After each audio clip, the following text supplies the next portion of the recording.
ఆలస్యంగా వెలుగులోకి వచ్చిన ఘటన ప్రతి ఒక్కరిని కూడా కలిచివేస్తుందని చెప్పొచ్చు. 17 ఏళ్ల మైనర్ బాలుని పోలీసులు అతి కిరాతకంగా కొట్టడంతో డిసెంబర్ నుంచి ఇప్పుడు వరకు కూడా ఆ బాబు కోలుకోలేని పరిస్థితి కనిపిస్తుంది అంటూ కూడా తల్లిదండ్రులు వాపోతున్న పరిస్థితి అని చెప్పొచ్చు. అసలు పోలీసులు ఎందుకని కొట్టారు అని ఆరా తీయగా ఆ బాలుడు ఎవరైతే 17 ఏళ్ల బాలుడు ఉన్నాడో అతను వీడియోలు చేస్తూ ఒక వ్యక్తి స్నానం చేస్తున్నప్పుడు అతని వీడియో ఉంది ఆ ఫోన్లో అంటూ కూడా ఆ వ్యక్తి వెళ్ళి పోలీస్ కంప్లైంట్ ఇవ్వగా వెంటనే పోలీసులు వచ్చి ఈ బాలుడిని అరెస్ట్ చేసి దాదాపుగా 3 రోజుల పాటు కూడా పోలీస్ స్టేషన్లో ఉంచుకొని అతి కిరాతకంగా కొట్టడం జరిగింది.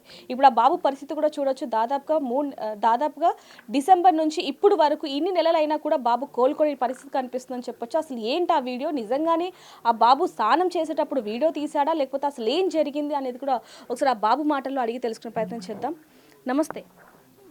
ఎలా ఉంది మీ హెల్త్? ఎలా ఉంది ఇప్పుడు? ఇప్పుడు నడవలేకపోతున్నా, మొత్తం కూలారిపోతున్నా, లేవలేను. అంటే మీకు ఎక్కడ పెయిన్ ఎక్కడ అనిపిస్తుంది? ఇక్కడ నడువు కాడ నుంచి కింద మొత్తం.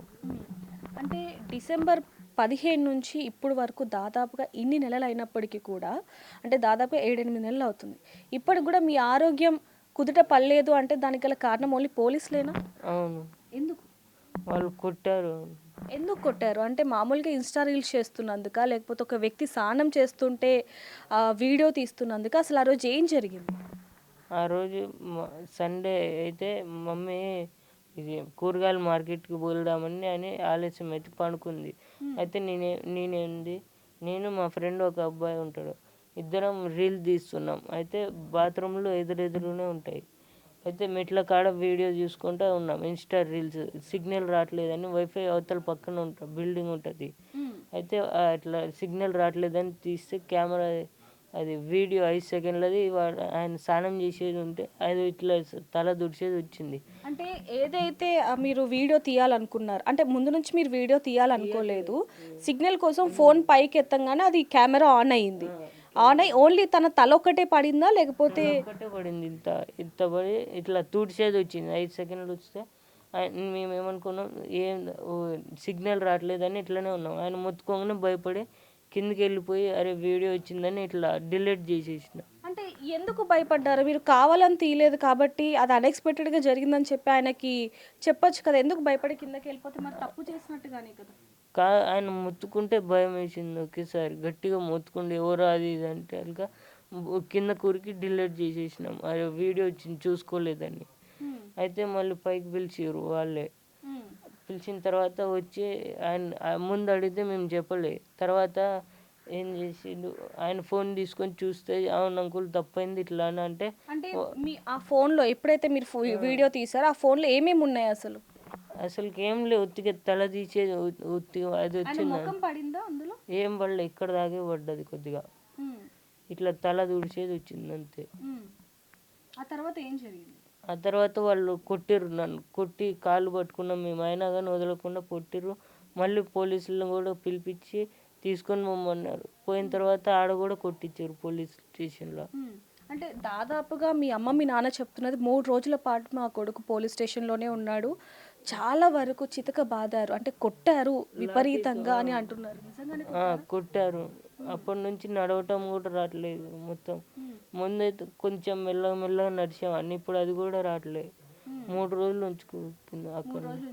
ఆ 3 రోజులు కూడా పోలీసులను నువ్వు బతిమలాడడం కానీ, మీ పేరెంట్స్ వచ్చి మాట్లాడడం తప్పైపోయింది, అది అన్ఎక్స్పెక్టెడ్గా జరిగిందని ఏమని చెప్పావా? చెప్పినా కానీ వినలేదు వాళ్ళు. మాకు వాళ్ళు తెలుసు వీళ్ళు తెలుసు అని, మీకు బయటికి రానియను, నిన్ను బయట ఎక్కడ నవ్వుపడితే చంపేస్తాం అది కూడా అని భయపెట్టారు. అంటే నీ మీద ఇంత కక్ష ఎందుకు? ముందు నుంచి ఏమైనా గొడవలు ఉన్నాయా, లేకపోతే నువ్వేమైనా తప్పు చేసావా? నేనేం చేయలేదు. వాళ్ళు ఏదన్నా పని చెప్పినా కానీ వినకపోయేది. అయితే అప్పుడు అదే కొట్లాగా పొమ్మంటాం. అయితే నేను అప్పుడు బయటకు వెళ్ళేవాడిని కాదు ఎక్కువ. అయితే నేను పోను అంకుల్ అది ఇది అంటే అప్పటి నుంచి అట్నే చేసేవాళ్ళు. మరి పోలీస్ స్టేషన్లో అసలు ఏం జరిగింది? ఫస్ట్ రోజు తీసుకొని పోయిన తర్వాత అన్నం తినిపించిన తర్వాత వేరే ఆయన కానిస్టేబుల్ వచ్చిండు. కానిస్టేబుల్ వచ్చి ఆడ హాకీ టాకీ పెట్టి లాఠీ తీసుకుండు అక్కడ పక్కన ఉంటే. తీసుకొని కొట్టి చాలాసేపు కొట్టిండు. కొట్టి ఇటు మొత్తం అట్లే నేను చెప్పిన సార్ నేను కావాలని చేయలేదు, అది తప్పైంది, ఇంకోసారి చేయను అది ఇదని చాలాసేపు బతిమలాడినా కానీ వినలేదు. కొట్టి వెళ్ళిపోయాడు మళ్ళీ ఆకి టాకి తీసుకొని. ఆ రోజు ఉమ్. ఆ తర్వాత రోజు ఆ తర్వాత రోజు మమ్మీని వాళ్ళని బెదిరించారు మళ్ళీ. మరి అప్పటి నుంచి ఇప్పటి వరకు కూడా కోలుకోలేదు. మరి మీకు ఎలా అనిపిస్తుంది ఇప్పుడు ఆరోగ్యం అంతే? స్కూల్కి కూడా వెళ్ళలేని పరిస్థితి కనిపిస్తుంది కాబట్టి. నడవలేకపోతున్నా అసలుకి, టాయిలెట్ కూడా పోలేను. అదంతా కూడా అన్ఎక్స్పెక్టెడ్గానే జరిగింది, కావాలని మాత్రం కాదు అంటావు. నిజం చెప్పండి, ఎందుకంటే మిమ్మల్ని ఇంతలా కొట్టారు అంటే నిజంగా మీరు వీడియోలు తీయాలి అనుకున్నారా, లేకపోతే అన్ఎక్స్పెక్టెడ్గా జరిగింది? అన్ఎక్స్పెక్టెడ్ అంటే మేము మేము ఆడుకునే ఎట్లా చేసేవాళ్ళం, ఐదాళ్ళు కాదు జోలికే అంటే పోయేళ్ళం ఆ కాదు. ఫోన్ మీది కాబట్టి మిమ్మల్నే కొట్టారా? ఎందుకంటే మీ ఫ్రెండ్ కూడా పక్కన ఉన్నాడు కాబట్టి అతన్ని కూడా ఏమన్నా? అతన్ని ఏమీ అనలేదు, మమ్మీ ఫోన్ కాబట్టి నేను నన్నే కొట్టారు. ఓన్లీ నన్ను వాడినేమో వదిలేసారు. సో చూడొచ్చు, బాబు మాటలు కూడా మనకు కనిపిస్తున్నది ఒకటే. 3 రోజుల పాటు అయితే విపరీతంగా కొట్టారు లాఠీతో అంటూ కూడా బాబు చెప్పడం జరుగుతుంది. మరిన్ని వివరాలు కూడా వాళ్ళ మదర్ మనతో పాటు ఉన్నారు, వారితో మాట్లాడి తెలుసుకుందాం. నమస్తే అమ్మ. అమ్మ, అసలు డిసెంబర్ 15న అసలు ఏం జరిగింది? ఏ సమయానికి వీడియో తీస్తున్నట్టుగా లోపల ఉన్న వ్యక్తి, బాత్రూంలో ఉన్న వ్యక్తి కంప్లైంట్ ఇచ్చారు? ఏం జరిగింది, మీకు ఎలా తెలిసింది? నేను లోపల పడుకున్నాను మేడం. కూరగాయలకు వెళ్ళాల్సి మార్కెట్కి పడుకుండిపోతే నా దగ్గర నుంచి ఫోన్ తీసుకున్నాడు బాబు. నేను ఏం చేయడు కదా, ఎక్కడికి వెళ్ళడు, ఇంట్లోనే ఉంటాడు, ఎప్పుడు బయటకు వెళ్ళడు. ఇంట్లో ఉన్నాడు అనుకున్నా. అయితే బయటకు వెళ్ళాడు బాత్రూమ్ దగ్గరికి, మెట్లు ఉన్నాయి అక్కడ. అయితే ఈయన ఫ్రెండ్ ఒక బాబు ఉన్నాడు, ఈయన రీల్స్ చేస్తున్నారంట. ఇట్లానే వీడియోలు చేసుకొని నవ్వుకుంటా అది చేసుకుంటా ఉంటారు, ఇన్స్టాలో పెట్టుకుంటారు. అంటే మీకు ముందు నుంచే తెలుసా బాబుకి రీల్స్ తీసే ఆలోచన ఉంది, అలవాటు ఉంది అని తెలుసా? ఇన్స్టా వాడుతూ ఉంటాడని తెలుసా మీకు? తెలుసు మేడం. అయితే అట్లా చేసుకుంటా ఉండి ఆయన వైఫై రావట్లేదు అని చెప్పేసి పక్క బిల్డింగ్ పైన వాళ్ళకి వైఫై ఉంటుంది, మా దగ్గర లేదు అని చెప్పేసి ఆయన ఫోన్ ఇట్లా పైకి లేపాడంట. అక్కడ ఇంటర్ ఉంది, అక్కడ వెంటిలేషన్ ఉంది. అది ఆయన స్నానం చేయడం అయిపోయి తల దూడ్చుకుంటున్నది మాత్రమే వచ్చింది. ఆయన చేసేది అంత ఏం లేదు మేడం అందులో. ఆయన తల దూడ్చుకుంటున్నాడు. తల దూడ్చుకున్నది వచ్చిన తర్వాత తలకి ఆయన పైకి చూసిండంట, తుడుచుకుంటూ ఇట్లా పైకి చూసి కేకేసిండంట. కేకేగానే వీళ్ళిద్దరు కింద కురికారు. అక్కడ 2nd ఫ్లోర్ కింద కురికిపోయారు, వెళ్ళిపోయిన తర్వాత నన్ను పిలిచారు బయటికి. పిలవగా నేను బయటకు వచ్చిన. ఏమైందంటే మీ కొడుకు ఇట్లా ఫోన్ తీసుకొని ఇట్లా వీడియోలు తీస్తున్నారంటే నేను పైకి పిలిచారు. వాళ్ళే పిలిచి అప్పటికి నేను తీయలేదు అన్నాడు బాబు. డిలీట్ చేశారంట, ఏమన్నా అంటారేమో అని భయం వేసి. చేసిన తర్వాత డిలీట్ చేసిన తర్వాత నేను అడిగిన తీసారా అంటే లేదన్నారు. వాళ్ళ తమ్ముడు ఉన్నాడు మేడం, ఇప్పుడు కంప్లైంట్ చేసింది ఎవరైతే ఉన్నాడో వాళ్ళ తమ్ముడు ఉన్నాడు. వాళ్ళ తమ్ముడు ఏం చేసిండు, ఫోన్ లాగేసుకున్నాడు నా చేతిలో నుంచి. ఫోన్ లాగేసుకొని ఆ వీడియో డిలీటింగ్ చేసిన దాంట్లో నుంచి తీసాడు. అందులో ఏముంది, తల దూడ్చుకున్న వీడియో వచ్చేసింది మేడం. అది వచ్చేసిన తర్వాత ఒక్క వీడియోనే ఉందా, లేకపోతే ఇంకేమైనా? ఇంకేం లేవు మేడం, ఇంకేం లేవు, అదొక్కటే ఉంది. అదొక్కటే ఉంటే అప్పుడే బాబుని కొట్టేసిండు వాళ్ళ తమ్ముడు, ఎవరైతే చిన్న ఆయన కొట్టేసిండు. కొట్టి మేము వదిలిపెట్టాం మిమ్మల్ని అని చెప్పి వాళ్ళ తమ్ముడు ఇంకొక ఆయన ఇందులో నిలబడ్డాడు, కాంగ్రెస్లో ఉన్నాడు మేడం, ఖాళీద్ అని. ఆయనకు పిలిపించారు. ఆయన వచ్చేసి చాలా మాటలన్నీ బెదిరించేసి, మా ఆయనక పెద్దోళ్ళే ఉన్నారు, నువ్వేమన్నా తీసుకొచ్చుకో వీడిని వదిలిపెట్టడని చెప్పేసి బెదిరించి అప్పటికప్పుడే ఫోన్ చేసి 10 మినిట్స్ కూడా కాలేదు మేడం, బాబుని వచ్చి పోలీసులు తీసుకెళ్ళిపోయారు. తీసుకెళ్ళాక అక్కడ మీ బాబుతో పాటు ఇంకొక బాబు కూడా ఉండడం జరిగింది కాబట్టి అతన్ని కూడా కొట్టారా? కేవలం మీ బాబుని ఒక్కటే? మా బాబుని ఒక్కనే తీసుకెళ్లారు. కొట్టింది కూడా ఈయనకే మేడం, ఆయనకి ఏం చేయలేదు. ఆ బాబుని అసలు ఆయన కేసులో ఏం లేదు. ఈయన ఒక్కడి మీద ఈయన తీసిండని ఈయన మీదే పెట్టేసిన తర్వాత తీసుకెళ్ళినాక నేను వెళ్ళాను పిఎస్కి. వెళ్ళిన తర్వాత వాళ్ళు రాలేదమ్మా మళ్ళీ వచ్చాయని నాకు ఇంటికి పిలిపిస్తున్నారు మేడం. అలా 2 రోజులు తిరిగా. రెండో రోజు కూడా సాయంత్రం 9 గంటల వరకు ఉండి మేడం బాబు కోసం వెళ్ళి. వాళ్ళ డాడీ లేడు ఇక్కడ, అవుట్డోర్లో ఉన్నాడు, ఆయన షూటింగ్కి వెళ్తాడు అవుట్డోర్లో. నేను మళ్ళీ సాయంత్రం మా సిస్టర్ని తీసుకునే తిరుగుతా ఉన్నా ఒక్కదాన్ని. 9కి ఇంటికి వచ్చింది. నేను ఇంటికి వచ్చిన తర్వాత మళ్ళీ వాళ్ళు వచ్చారని ఫోన్ చేశారు. వాళ్ళు 3 అన్నదమ్ములు వచ్చారు, ఒక 2 వేరే వాళ్ళని తీసుకొచ్చారు. ఈ బాబు అన్న కదా, ఆ బాబును కూడా తీసుకొచ్చారు. అప్పుడు వాళ్ళ తరపు నుంచి తీసుకొచ్చుకున్నారు మేడం. తీసుకొచ్చి ఆ బాబుతో ఏం కంప్లైంట్ చేయించారు, వాళ్ళ లేడీస్ది తీస్తున్నాం మేము, అది తీసిండు అని చెప్పేసి బాబుతో చెప్పించారు.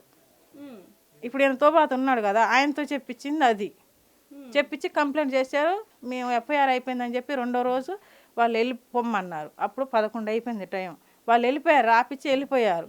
కాళ్ళు పట్టుకున్నా నేను. మళ్ళీ మూడో రోజు పోయినా, రెండో రోజు ఏం చెప్పి 9 దాటి 10 అయింది. ఎస్ఐ కాడికి పోయినా, తీసుకెళ్ళాలి సార్ అంటే ఆయన ఏం చెప్పిండు, తీసుకెళ్ళు కానీ వాళ్ళు చంపినా మా కాడికి రావద్దు, వాళ్ళు అంత కోపంలో ఉన్నారు, మాకు సంబంధం లేదు అంటే మరి నేను తీసుకెళ్ళి అలా అక్కడ ఉంచాలా మేడం? భయం వేసి మాట అన్న తర్వాత మళ్ళీ కొడుకుని మీతో తెచ్చుకుంటే ఎక్కడ ఏం చేస్తారో అని భయపడి నేను తీసుకురాలే. మరి తెల్లారి పొద్దున కూడా పంపించలేదు మేడం. రాత్రి 11 గంటలకు పంపించేశారు మేడం. పొద్దుగూకులు అక్కడే ఉంచుకున్నారు. 3 రోజులు ఉంచుకొని 3వ రోజు నైట్ పంపించేశారు మేడం. 3 రాత్రులు అయితే ఉంచుకున్నారు. 2 రాత్రులు ఉంచుకున్నారు. ఒక రోజు మొత్తం డే మొత్తం ఉంచుకున్నారు మేడం. 3వ రోజుకి రాత్రికి పంపించాడు. అప్పటి నుండి ఆయనకి కొంచెం నడుస్తున్నాడు, నొప్పి వస్తుందని నడుస్తున్నాడు, కానీ స్కూల్కి కూడా నిదానంగా వెళ్ళడం నిదానంగా రావడం జరుగుతుంది. ఆ తర్వాతకి ఇంకా అటే మెడిసిన్ వాడుతున్నాం. అప్పటి నుంచి హాస్పిటల్ తిప్పుతానే ఉన్నాం మేడం. ఊర్లో కూడా చూపించాను తీసుకెళ్ళి. అంటే ఇప్పుడు ఇదంతా జరిగింది కూడా డిసెంబర్ 15న. ఆ తర్వాత మీరు అక్కడి నుంచి ఈ రూమ్కి షిఫ్ట్ అయ్యి అసలు ఎందుకు అయ్యారు, ఎప్పుడు అయ్యారు? ఈ గొడవల వల్లనే అక్కడ మేము ఉండదలుచుకోలేదు. మా ఫస్ట్ నుంచే గొడవలు ఉన్నాయి మాకు. ఏంటంటే ఆయన మంచిగా ఉండడు, తాగుతాడు, టాయిలెట్లో బయట చేస్తాడు మేడం. మేము తిరగాలంటే ఇబ్బంది అవుతుంది, బట్టలు లేకుండా తిరుగుతాడు ఆయన. అది మా ఓనర్ కూడా కంప్లైంట్ చేసాం, కానీ ఆయన వచ్చి ఏం అడగడు. వాళ్ళకి మొత్తం వాళ్ళ ఫ్యామిలీలో ఉంటారు మేడం ఆ బిల్డింగ్లో. వాళ్ళదే చెల్లుతుంది, అదే చెప్తే అది. వాళ్ళు ఏం చెప్పినా కానీ వాళ్ళకెళ్ళే మాట్లాడతాడు. మీరే మెదలకుండా ఓనర్ ఏం చెప్పిండు, ఒకసారి వాళ్ళు ఏదైనా చేస్తే మీరు గొడవలు ఆడుకోవద్దు, అక్కడ ఏదైనా గలీజ్ ఉందంటే ఫోటో తీసి నాకు పెట్టండి అని చెప్పాడు మేడం. అది ఆయన ఒకరోజు టాయిలెట్ చేసింది, నేను వీడియో తీశాను, నా ఫోన్లో తీసి ఓనర్కి చెప్పినప్పుడు ఆయన ఏం చేయాలి మేడం, ఆయనకు అడగాలి. నేను పెట్టింది మళ్ళీ ఆయనకు పెట్టి మాకు గొడవలు పెట్టొద్దు కదా. ఆయన ఏం చేసేటాడు, నేను ఏదైనా పెడితే ఆయనకు పెట్టేటోడు. ఆయన మాకు బూతులు తిట్టి గొడవ పెట్టుకునేవాడు. అంటే పాత కక్షలు ఉండడం వల్ల మీ కొడుకుని ఈ విధంగా చేశారు అంటున్నాడు. అంటే ఇప్పుడు అతను ఆరోపిస్తున్నది ఏంటంటే ఎఫ్ఐఆర్ కాపీలో ఏముందంటే, ఎవరైతే ఇప్పుడు షేక్ అబ్దుల్ రహీం అనే వ్యక్తి ఉన్నాడో అతను స్నానం చేసే ముందు అంటే 2:30 గంటల సమయంలో ఆయన బాత్రూంలో ఉన్నాడు. అంతకు ముందు తన భార్య కూడా స్నానం చేయడానికి వెళ్ళింది కాబట్టి వాళ్ళ భార్య వీడియోలు కూడా వీళ్ళు తీశారు అని అనుమానంగా ఉంది అంటూ కూడా ఆయన కంప్లైంట్ ఇవ్వడం జరిగింది. మరి మీరేమనుకుంటున్నారు, నిజంగానే అంటే అది అన్ఎక్స్పెక్టెడ్గా జరిగింది అనుకుంటున్నారా, లేకపోతే వీళ్ళు అలా? అన్ఎక్స్పెక్టెడ్గానే జరిగింది మేడం. కానీ వాళ్ళ వైపు స్నానం చేసేటప్పుడు ఫోన్ నా దగ్గర లోపల ఉంది మేడం, వాళ్ళ దగ్గర లేదు, అసలు లేదు. అప్పటి వరకు నా దగ్గర అప్పుడే ఆయన బాబు తీసుకెళ్ళాడు మేడం. ఆయన చేసేటప్పుడు ఆమె లేదు, అప్పుడు బాత్రూంలో ఆమె లేవు. అందులో ఫోన్లో కూడా చెక్ చేశారు మేడం, ఏ వీడియోస్ లేవు. ఇప్పుడు అక్కడ పిఎస్లోనే ఉంది నా ఫోన్ కూడా. సో చూడొచ్చు, ఇటు తల్లి అలాగే ఆ బాలుడు చెప్తున్న పరిస్థితి 2 మాటలు కూడా మనం వినడం జరిగింది. అలా అయితే ఎవరైతే ఈ షేక్ రహీం అబ్దుల్ ఎవరైతే ఉన్నారో అతను మాత్రం 2:30 గంటల సమయంలో నేను స్నానం చేసేటప్పుడు వెంటిలేషన్ మీద నుంచి ఒక ఫోన్ కనిపించింది. వెంటనే నేను తల తుడుచుకుంటూ కూడా గట్టిగా అరవటం జరిగింది. బయటికి వచ్చి చూస్తే ఆ 2 పిల్లలు కూడా కిందకి వెళ్ళిపోయారు. వెంటనే వాళ్ళని పిలిచి ఆ వీడియో ఏదైతే ఉందో అంటే ఆ ఫోన్లో ఆ వీడియో డిలీట్ చేశారు, కానీ నేను ఆ రీసెంట్ డిలీట్ కొట్టగా అందులో వీడియో కనిపించింది. ఆ తర్వాత నేను వాళ్ళని కొట్టడం జరిగింది. ఆ తర్వాత పోలీస్ స్టేషన్కి పంపించాను అంటూ కూడా అతను చెప్పడం జరుగుతుంది. కానీ ముఖ్యంగా ఆయన ఆరోపిస్తున్నది కూడా ఇందులో, నేను స్నానానికి వెళ్లే ముందు నా భార్య కూడా స్నానం చేయడానికి వెళ్ళింది కాబట్టి నా భార్యని కూడా వీడియోలు తీశారు అంటూ కూడా నాకు అనుమానంగా ఉంది అంటూ కూడా అతను పోలీస్ స్టేషన్లో కంప్లైంట్ ఇవ్వడం జరిగింది. ఏదైనప్పటికీ కూడా ఒకవేళ ఈ బాబు కనుక తప్పు చేస్తే ఆ తప్పుని సరిదిద్ది ఇంటికి పంపించాలి, లేకపోతే ఏదైనా శిక్ష వేయాలి. కానీ దాదాపుగా 3 రోజులు చిత్రహింసలు చేసి లాఠీతో ఇష్టం వచ్చినట్టుగా కొట్టే, ఇక్కడ మనం చూడొచ్చు కాలు కూడా చూస్తే అసలు కదపలేని పరిస్థితి అనేది మనకు కనిపిస్తుందని చెప్పొచ్చు క్లియర్గా కూడా. దాదాపుగా 7 నెలలు అవుతున్నప్పటికీ కూడా బాబు పరిస్థితి మాత్రం ఇలాగే ఉంది. అసలు వైద్యం కూడా సరిగ్గా స్పందించట్లేదు. కాలు అనేది కూడా ఇక్కడ తల్లిదండ్రులు చెప్తున్న పరిస్థితి. మేము డీసీపీ దాకా వెళ్ళడం జరిగింది, కానీ ఎవరు కూడా మాకు స్పందించట్లేదు, మాకు సరైన న్యాయం జరగట్లేదు అంటూ కూడా ఆ తండ్రి వాపోతున్న పరిస్థితి అని చెప్పొచ్చు. మరి మొత్తం వివరాలు కూడా మీరు వినడం జరిగింది. అసలు ఇందులో అసలు ఏం జరిగింది, మీకేం అర్థమైంది అనేది కూడా కింద కామెంట్ రూపంలో రాయండి. మరిన్ని వార్తల కోసం చూస్తూనే ఉండండి బిగ్ టీవీ. కెమెరామెన్ పవన్తో reporter Devika, Hyderabad. For more videos like this, subscribe Big TV channel.